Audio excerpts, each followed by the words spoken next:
प्रदेश में लोकसभा चुनाव का 5वां चरण का चुनाव संपन्न हो गया है। 2 चरणों की मतदान बाकी है।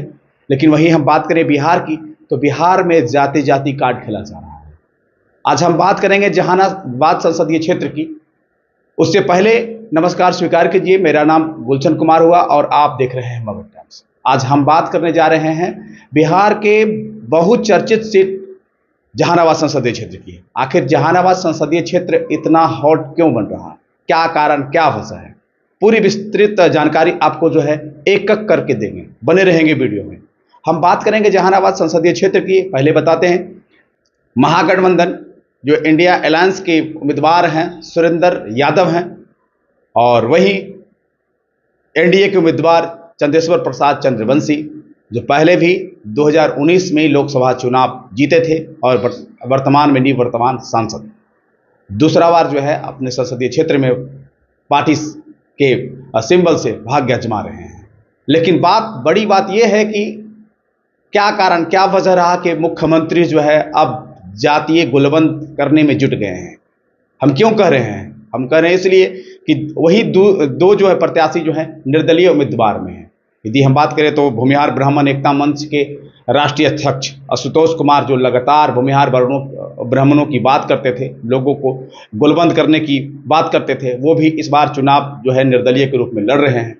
वहीं दूसरी तरफ कहीं लोजपा रामविलास के झंडा ढोने वाले और झंडा उठाने वाले लोजपा रामविलास से इस्तीफा देने के बाद डॉक्टर अरुण कुमार पूर्व सांसद जहानाबाद, उन्होंने 1999 में भी लोकसभा के चुनाव जीते थे और 2014 में भी जब मोदी लहर थी, जब अरुण कुमार चुनाव जीते थे। बात समझने की ये है कि वहाँ जातीय क्या है, जातीय जनगणना के अनुसार यदि हम बात करें तो चूंकि बिहार है और बिहार में जातिवाद पे बात होती है और जाति के अनुसार ही टिकट मिलता है और जाति के अनुसार ही वोटिंग होता है। आखिर जात पर हम क्यों फोकस कर रहे हैं वो भी हम आपको बताएंगे। जाति की बात किया जाए तो सबसे जो बहुलक जाति माना जाता है वहाँ जहानाबाद संसदीय क्षेत्र में वो भूमिहार जाति है। भूमिहार जाति का आबादी अधिक है। उसके बाद यदि बात करें तो यादवों की आबादी, चूँकि 14% बिहार में है तो यादवों की जो है आबादी दूसरे स्थान पर है। और तीसरे स्थान पर देखना यह है कि तीसरे स्थान पर चंदेश्वर प्रसाद चंद्रवंशी जो 2019 में सांसद बने थे और 2024 में भी चुनावी मैदान में है। बात यह है कि अब जो है भूमिहार गुलबंद होने लगे हैं और भूमिहार जो है चंदेश्वर प्रसाद चंद्रवंशी से नाखुश है। कई बार उनका वीडियो भी वायरल हुआ था और सवर्णों की बात करते थे चंदेश्वर प्रसाद चंद्रवंशी, और कई बार डिजिटल मीडिया के माध्यम से छोटा छोटा क्लिप भी वायरल हुआ था। उसमें साफ तौर पर जो है वो जो कहते नजर आए थे कि भूमिहार जो है बहुत ही तेज जात है और भूमिहार से बच के रहने की आवश्यकता है। तो ये सब बात जो है कहीं कहीं भूमिहारों के मन में, ये दिल और दिमाग में चल रही है, जिसके कारण जो है भूमिहार एक तरफ गुलबंद हो रहे हैं। क्योंकि वहाँ भूमिहारों को खोने के लिए नहीं, अब पाने के लिए। अब भूमिहार जो है अपने प्रतिष्ठा के सम्मान की लड़ाई बना लिया है जहानाबाद।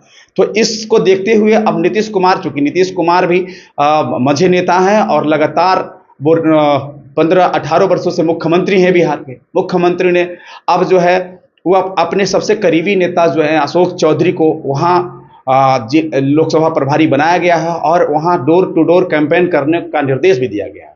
अब देखना है कि अशोक चौधरी जो हैं मंत्री भी हैं, पूर्व मंत्री भी रह चुके हैं। अशोक चौधरी जो है अब डोर टू डोर जा रहे हैं और खासकर भूमिहार बहुल्य गांवों में जाते हैं और संपर्क साध रहे हैं। मंचों से कहा जा रहा है, मिलकर कहा जा रहा है कि 90 के दशक, 90 और 2000 बीच के दशक को याद कीजिए। यही जहानाबाद जो है कई नरसंहार को झेला है और भूमिहार के गांवों में नरसंहार हुआ करता था। तो समझ सकते हैं कि उस समय किसका राज था जहानाबाद में।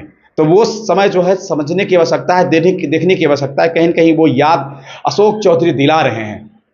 कहीं न कहीं वोटों को जो है बांटने की कोशिश किया जा रहा है, अपने जो है ओर खींचने की, जो खिसक रहा है। अक्सर जो है भूमिहार जो वोटर होते हैं वो भारतीय जनता पार्टी या नीतीश कुमार के ही माने जाते हैं। लेकिन इस बार जाति को देखकर और जिस तरीके से भूमिहार जाति को नज़रअंदाज, क्योंकि भूमिहार जाति में जो होते हैं बहुत संपन्न होते हैं, समृद्ध होते हैं, और उस जाति को सम्मान नहीं मिलेगा, तो सम्मान के लिए लड़ाई जहानाबाद लड़ रहा है।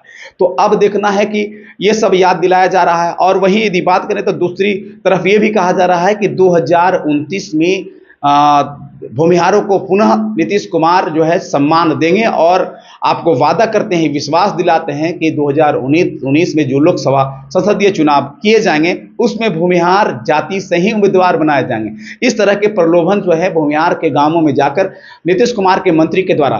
अब देखना है कि पहले से नीतीश कुमार के तरफ बैटिंग कर रहे हैं पूर्व विधायक अभिराम शर्मा, जो भूमिहार के कद्दावर नेता माने जाते हैं और शिक्षित विद्वान माने जाते हैं, वो भी लगे हुए हैं। दूसरी तरफ जहानाबाद से कद्दावर नेता और लालू की भी मंत्री, लालू यादव के कार्यकाल में ही मंत्री रह चुके जगदीश शर्मा के पुत्र राहुल शर्मा, वो भी जो है नीतीश कुमार को कहीं न कहीं सपोर्ट में जो है वोट मांग ही रहे थे चंद्रशेखर प्रसाद चंद्रवंशी के समर्थन में। लेकिन अब देखना यह है कि अब तीसरे नेता का एंट्री हो गया है। हम क्यों करें, क्योंकि आपको याद होगा कि एरिस्टो फार्मा के एमडी भोला शर्मा, अब देखना होगा कि भोला शर्मा हैं कौन, क्योंकि भोला शर्मा के बारे में बहुत कम लोग जानते हैं।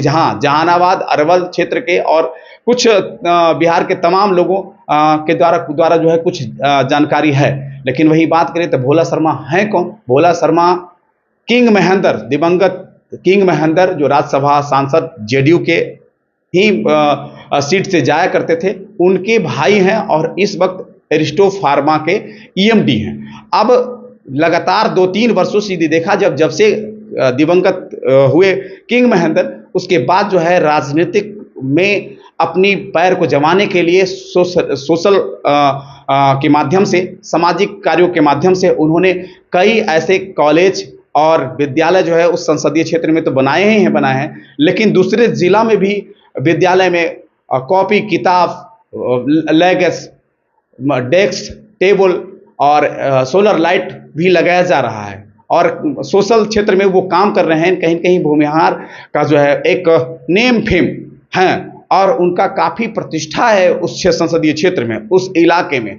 तो देखना होगा, क्योंकि मुख्यमंत्री का मीटिंग हुआ, बुलाया गया और मुख्यमंत्री से भोला शर्मा मिले हैं, और भोला शर्मा ने साफ तौर पर मीडिया को बताया भी है कि मुख्यमंत्री से बात हुई है, और मुख्यमंत्री ने साफ तौर पर भोला शर्मा को कहा है कि आप अपने समाज में जाइए, अपने जाति को लुभाइए और अपने जाति को संपर्क साधिए, और गाँव-गाँव, घर-घर जाइए और बताइए कि भूमिहार को जो है सम्मान प्रतिष्ठा देना है वो नीतीश कुमार देंगे।